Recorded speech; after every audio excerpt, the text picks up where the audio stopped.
Tired of all the winning, Donald? A panel of federal judges just blocked President Donald Trump's flagship economic policy, ruling that the vast majority of his tariffs on other countries are illegal. Plus, he came in with a chainsaw and left with a tweet. Elon Musk is out of Washington. His DOGE initiative in shambles. Welcome to the No Spin Zone. Graphs Grievances starts right now.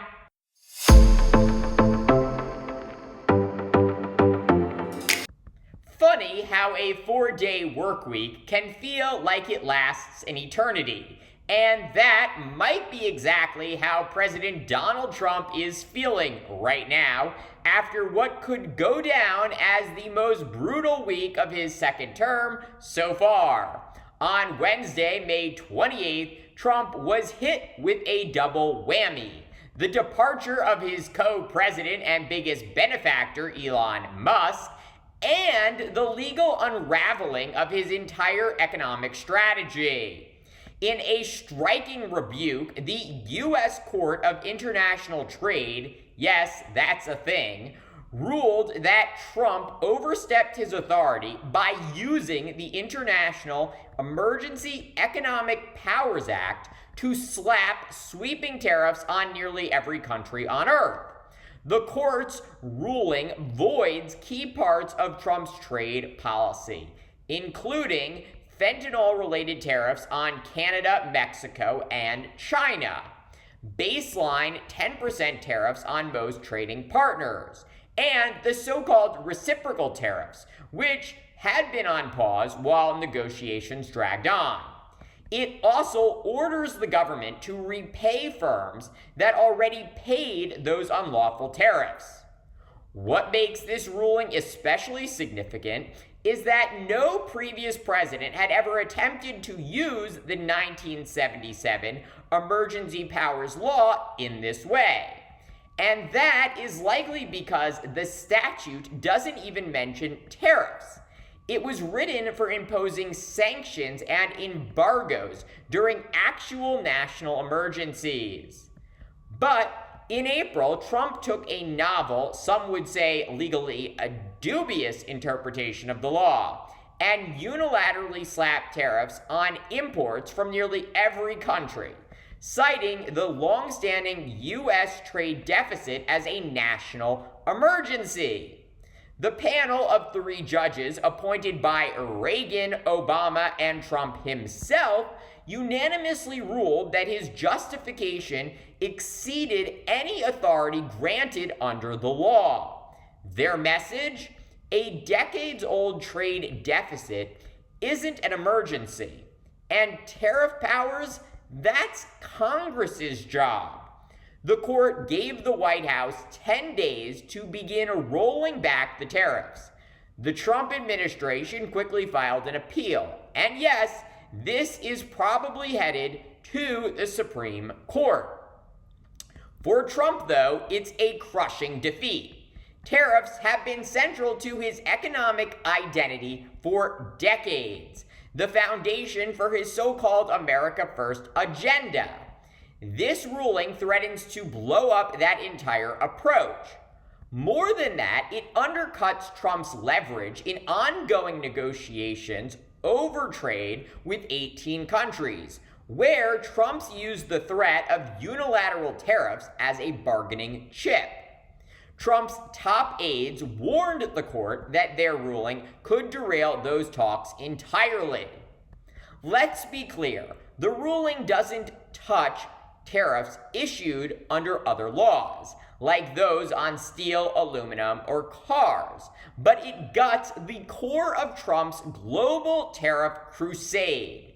By invoking emergency powers, Trump tried to bypass Congress, skip public input, and avoid the lengthy reporting processes other trade laws require. That legal strategy has now collapsed under judicial scrutiny. It's also a big win for businesses. Many have claimed Trump's trade war has cost them billions in financial losses. Entire supply chains were upended across Asia, Europe, and Latin America. Chinese importers canceled billions in orders when Trump threw a 145% tariff, only to scramble when a temporary truce was declared. And in a twist of irony, the ruling sparked a rally on Wall Street. Equity markets soared both in the US and abroad. Asia Pacific indexes closed higher. US figures surged. Why? Because investors see a silver lining. Fewer unpredictable tariff hikes. Less chaos, a bit more long-term clarity. Though the appeals process still adds near-term uncertainty, the court's decision suggests there may be limits to Trump's solo tariff rampage going forward. But as we mentioned at the top, in addition to the collapse of his economic vision, Trump also lost his so-called first buddy, Elon Musk, when the world's richest man announced via a post on his social media platform that he was leaving the Trump administration after just 128 days. Over the past year, Musk had become one of the most powerful figures in Republican politics. He poured nearly $300 million into Trump's reelection, served as a top advisor, and led the president's Department of Government Efficiency, better known as DOGE. But on his way out, the DOGE king took swipes at not only Trump, but the recently passed GOP spending bill, claiming it would balloon the deficit and undo, many times over, the work his team had pushed for. Publicly, Musk said he was stepping down to focus on his 5 companies, including Tesla. But behind the scenes, frustration had reportedly been building. Musk's effort to disrupt the bureaucracy were blocked at nearly every level by Congress, the courts, and even members of Trump's inner circle. A key flashpoint came ahead of Trump's recent Middle East trip. Musk objected to a major deal between a rival AI firm and the UAE to build a data center in Abu Dhabi, a contract Musk had hoped would go to one of his companies. Musk's rapid fall from influence has raised questions about his role as the GOP's financial engine. He was the largest known donor in 2024 and had pledged another $100 million to Trump-aligned groups for the 2026 midterms. But as of this week, none of that money has reportedly arrived. And while Musk claimed DOGE would continue, that now appears unlikely. Many of his policy changes have already been reversed by agencies, courts, or political reality.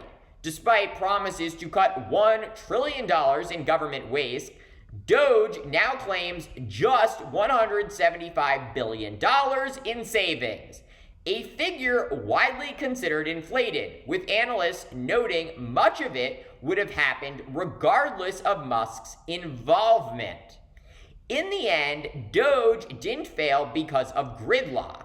It failed because of Musk's flawed assumptions about how government works. He seemed to believe he could cut at will, ignoring the fact that Congress controls the budget, not the White House.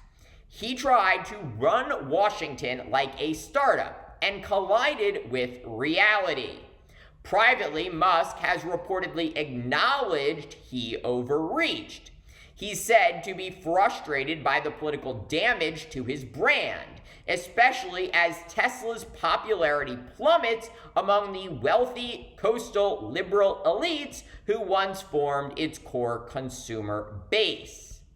DOGE will likely be remembered not as a government revolution, but as a cautionary tale of what happens when hubris meets the hard limits of American governance. So there it is. Trump's economic playbook was shredded by the courts, and his top ally stormed off the field. The tariffs are crumbling, DOGE is dead, and the America First machine is flat on its back. After all the bluster about winning, this week left Trump with little more than a courtroom defeat and a goodbye post from his one-time buddy, Elon Musk. But the real question now is, does this humiliation fuel Trump to push the boundaries even further? Will he double down, driven by revenge and desperation, to prove he can still bend the system to his will? Are you tired of winning yet, Donald? Thank you for watching Graph's Grievances. Let me know what you think. Please consider supporting my channel via the Venmo link below. Don't forget to like, subscribe, share, and join me tomorrow for more.